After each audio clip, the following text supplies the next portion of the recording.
These characters really like to wander off in the middle of the night. Talk about a bad habit.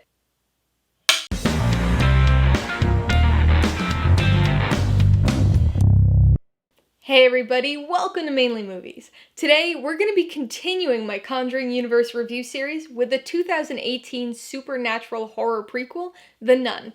If you're new here, please consider subscribing for a variety of movie-related content like reviews, rank lists, and trailer reactions. All my reviews include a breakdown of the pros and cons, my rating, and some tailored film recommendations, so be sure to watch through to the end of this video for all that extra content. The Nun stars Taissa Farmiga, Demian Bashir, and James Bloquet, and was directed by Corin Hardy. Set in 1952, it tells the story of novitiate nun, Sister Irene, played by Taissa Farmiga, as she accompanies a priest to investigate an incident at a Romanian abbey. The Nun was the second spin-off character that the Conjuring universe spawned, and the third spin-off movie. And at that point, the spin-offs were a bit of a toss-up when it came to quality.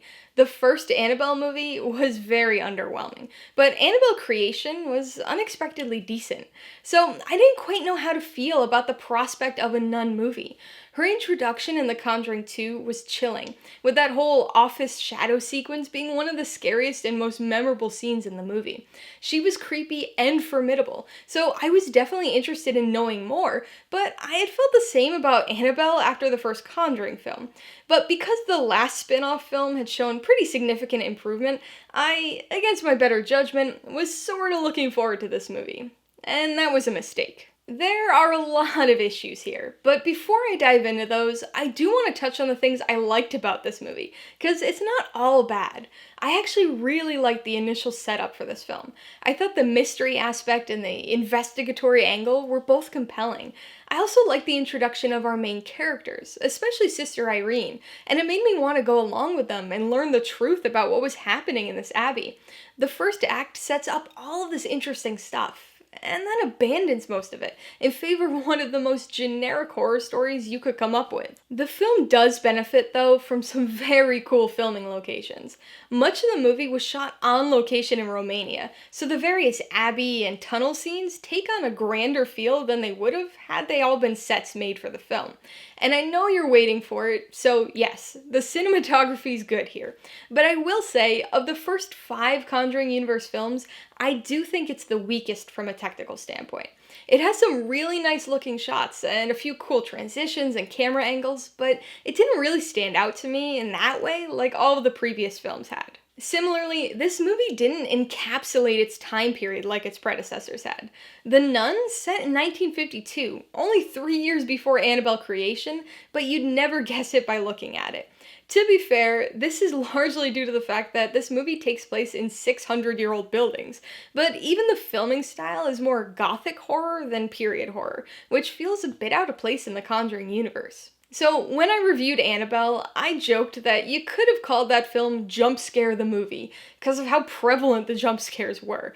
I don't even know what we'd call The Nun, because this film obliterates Annabelle in terms of the number of jump scares. And jump scare is really a misnomer here. I should be saying jump startle, because none of the moments are actually scary. Jump scares can be used effectively in good horror movies. It's just that most films use them as a crutch to get a cheap scare rather than taking the time to build up tension and deliver something truly chilling on a more visceral level. And that's exactly the trapping that The Nun falls into. Despite having an incredibly creepy antagonist and a location ripe for a horror movie, it fails at creating any sort of atmosphere or tension. You might be physically tensed up while watching, but it's only because you know that every few minutes, the movie's gonna hit you with some ear-piercingly loud music or screaming and the momentary flash of a creepy image. And this movie is so unbelievably full of those moments that the jump scares don't even make you jump after a while. The scare cycle of this movie falls into such a predictable and repetitive pattern. You know when every jump scare is gonna happen. You know that every time a character is stupidly walking around in the dark with a lantern for no reason, which happens probably 20 times in this movie, that we're gonna see the scary thing before they do. Without fail, we see the same thing happen again and again. We're focused on a character walking towards the camera. They think they hear something off to the side, so we pan to nothingness, pan back, and now suddenly some creepy thing is behind our character, followed shortly by a jump scare. It's cool and effective the first time or two, but it's done like 20 times in this movie, so it becomes laughable in its predictability. All of this, and we haven't even really touched on the story. The nun was a creepy character that had the potential to have a very interesting backstory, and the mystery setup of the first act here made it seem like they were going to explore that. But amid all the jump scares and incessantly recurring imagery, the story devolves into one of the most predictable, dull things you could imagine with this type of plot. I know it sounds crazy to say that a movie about a demonic nun is dull, but it is. And being uninteresting is tough enough for a horror movie, but on top of that, it's very poorly written and structured. There are just too many perfectly convenient moments in the plot, or characters are somehow magically aware of something that we know, but they would have no way of knowing. And then there are just these gaping holes in the story. I don't know if you could really call them plot holes, but they're just these unfinished ideas or dropped plot threads that get set up in the first act and never really expanded upon. The character of Sister Irene is probably the biggest example of this, especially considering this is part of the broader Conjuring universe. It's implied that she's chosen for this mission because of her past experience with visions. And so that on its own would make you think of Lorraine Warren and her clairvoyant visions. But on top of that, Taissa Farmiga, who happens to be Vera Farmiga, Lorraine Warren's much younger sister, was cast as Sister Irene. There's a lot of family resemblance there, so there's no way that casting was just a coincidence. Yet that likely connection is never expanded on or even addressed here, which is a bit frustrating and strange for a franchise that seems to pride itself on its many interconnections. Alright, let's talk about the pros and cons. The only real pro here is the setup and first act. It does what a horror movie opening should do. It creeps you out a little, delivers a mystery that you want answers to, and introduces its main characters as people who seem real but have a little mystery to them. I found the first act to be pretty compelling, but then it just quickly goes downhill. On the con side, the biggest issue has gotta be the jump scares. I mean, I thought the number of jump scares in Annabelle was ridiculous, but this movie somehow takes it even further. Horror is a subjective thing, but there aren't any true scares in this film. It might make you jump and might get your pulse up a bit, but aside from a few fleeting moments of vaguely creepy imagery, there just isn't anything to this movie on the scare side of things. No tension, no atmosphere, just a bunch of cheap startle moments. Con number 2 is how repetitive this movie is. The jump scares certainly contribute to the sum, but even the story beats are repetitive. Our characters keep finding themselves in the same types of situations over and over again. There are so many shots of characters slowly creeping around graveyards or down abbey tunnels in the dark while holding a lantern. It got to the point that I was kind of laughing to myself every time it happened. More so when the pan away and back technique would inevitably reveal some creepy nun suddenly lurking in the background. The third con has gotta be the story.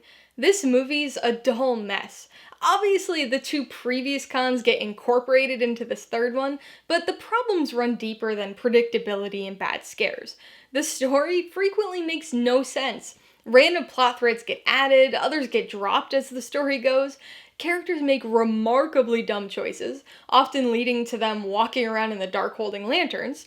Other characters show up at just the right time, every time, and on top of that, the actual background and lore for Valak, the nun, is the most generic, least interesting thing you could imagine for a story like this. Before I give you my rating and recommendations, I want to remind you that if you're interested in buying The Nun or any of the films I mentioned today, I do have affiliate links for all of them in the description below. I get a small commission from anything you buy using one of my links, so I'd really appreciate it if you use them if you're in the market for any of these movies. I'm gonna give The Nun 2 out of 5 paws. What starts off as a potentially interesting story about a truly haunting character devolves into a repetitive jump scare fest that fails to add any new depth to the Conjuring universe. I would recommend The Nun to Conjuring universe completionists, or people who want a fairly throwaway modern horror film with a few creepy images. As part of the universe, this movie doesn't really add anything, other than questions and speculation about the potential link between Sister Irene and Lorraine Warren. I'm hoping that a future movie will provide something that improves and alters the context of this film after the fact, like Annabelle Creation did for Annabelle. But as it currently solitarily stands, there's not all that much to like about this one. If you liked The Nun, I would definitely recommend The Conjuring 2. That film introduced the nun character, has all of her scariest scenes to date, and being one of the core universe films is actually a really good, effective horror movie in itself. If you like the references to exorcisms and want another horror movie steeped in religion, you should check out The Exorcist. Like this film, it features two members of the church who are called in to investigate a strange circumstance and find themselves facing a powerful demonic presence. And if you want another over-the-top demon movie, you might want to watch Constantine.